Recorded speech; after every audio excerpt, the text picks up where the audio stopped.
Alrighty, let's see. We have another compound interest problem on our hands here, and for this one, we are depositing $15,000 into a savings account. We are earning 8.7 annual percent interest, and we are compounding this thing quarterly. That's going to give us some important values here. So let's get that down. P, my principal starting amount, $15,000. The R is my percent interest expressed as a decimal. So if I move this decimal place over 2 places to the left, I have a 0.087 as my rate. And N, if I am compounding quarterly, that means I'm compounding 4 times per year. So N will be my 4. The question is, how much money will I have in my bank account after T equals 3 years?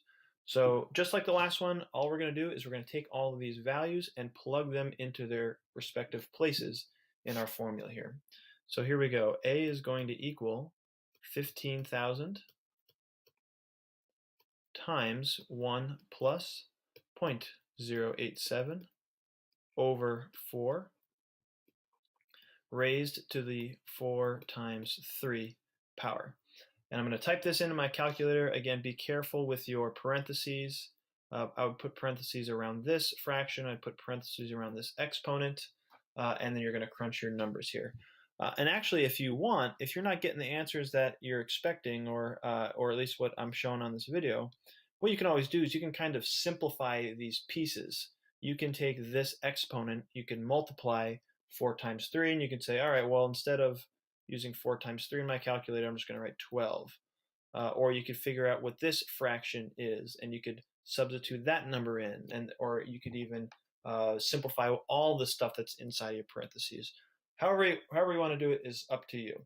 But you just want to be careful that you are telling the calculator the correct operations to use and when.